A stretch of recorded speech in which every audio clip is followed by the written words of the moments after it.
Hello friends, in this video we are going to create a simple app in Angular 2, and in this video we will render our first HTML page. We will try to create main module, which in turn calls app module. The app module bootstraps the app component, and the HTML defined in the template of component is rendered in the directive specified on index.html. The configuration to load main.js is in system.js.config.js file. The module loader loads the main.js file when we bootstrap the app in index.html. So basically in this video we are going to load the app module and its related app component, and that app component's template will be shown on the UI.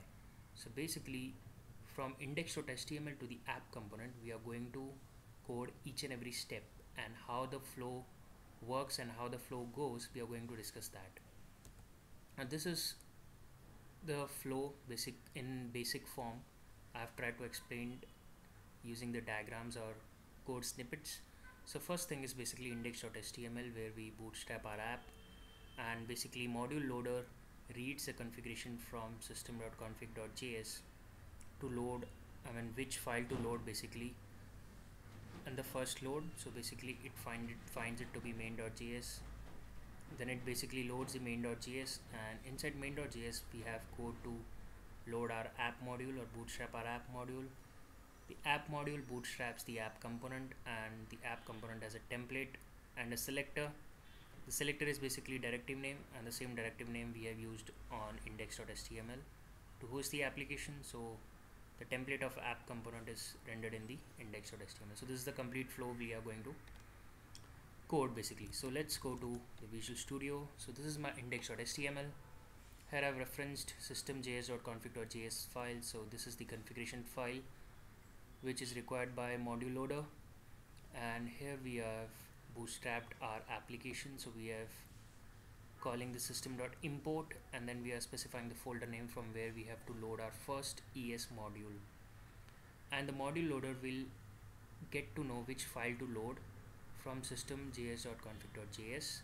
So there's a section packages. Under that packages section we have app property, and to this app property we have main and default extension as two properties. So main defines the first ES module to be loaded, and it is a main.js inside app folder, and default extension is basically what file to load, and it is always JS file. Now we have not created main.js, so we are going to create main.js. Now just for information, we are going to code everything in .ts or TypeScript. The compiler will compile it to JS file, and then the module will load the JS file. So let's add one TS or TypeScript file to our app folder. So we'll add TypeScript file, and we are going to name it as main.ts. Okay, now here we are going to code to bootstrap our app module. So I have code with me, so I'll just copy this code and paste it in this file. Now in this file you can see we have imported two modules. First is the platform browser dynamic, and second is the app module. So platform browser dynamic is useful to compile our application dynamically and launch our application in the browser. So that is why we require platform browser dynamic. An app module is basically what module to call or what module to bootstrap. So that is why we have imported this. Now it shows underlined red color.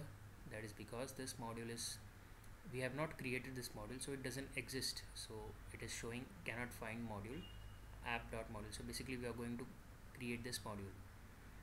Now once this file is coded, you don't have to make any changes, so you can forget this file entirely. Okay, now we are going to add one more file which will be our module. So by convention we have to specify the feature name, that is app, then specify the module because it's a module, and then extension. So inside this app module we are going to bootstrap application component. So let's copy the code. So I have code for app module as well. So this is the code for app module. So in this file you can see we have created a class, that is app module, and we have exported keyword used with the class, so that is why it's a ES module, and it is available for other module to import. This is the ng module decorator, so it decorates this class and identifies this class as module. Inside this we are defining the metadata, so this metadata will be used by Angular to instantiate this module. This has three properties: imports. So in the imports property we basically define the modules which we want externally. So browser module we require externally, and browser module is basically required for all the browser application. In the declaration section we declare the components which belong to this module. So as this is an app module, the only component will be app component. If we have multiple components to a module, we can specify it comma separated, and we are bootstrapping the same component here. And this is the section where we define what we want to import. So we are basically importing ng module, which we are using it as a decorator. Browser module for browser applications, and app component is basically we are bootstrapping this app component, that is why we have to import it. Now you can see the same underlined red color line, so that indicates this file is not present, so we have to create it. So let's add app component. I'm going to add another file, TypeScript file. It's app feature and it's a component, so I have to specify component.ts. I have code for component as well, so let me copy and paste it. So this is also a simple class.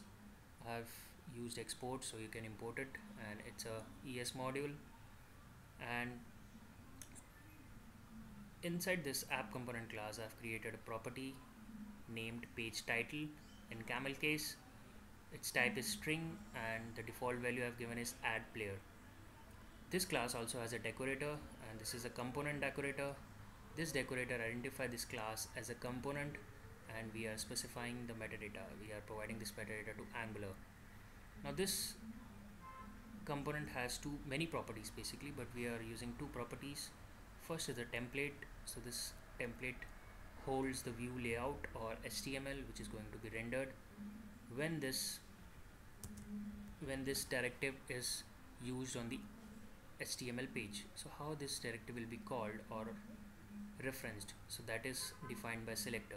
So my app is the name of the directive, so whenever you use my app anywhere on the HTML, this component will be used and this template HTML will be rendered.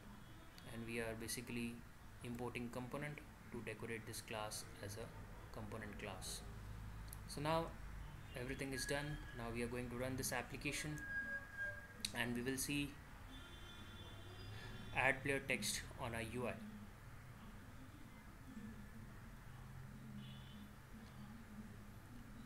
So you can see add player text on the UI. So I have used the page title property in the HTML. I have used interpolation to bind this property to this tag.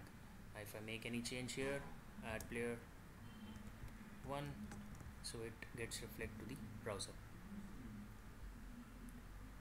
So this is how you can create a simple application using application components, application modules, and render the first HTML or template inside index.html.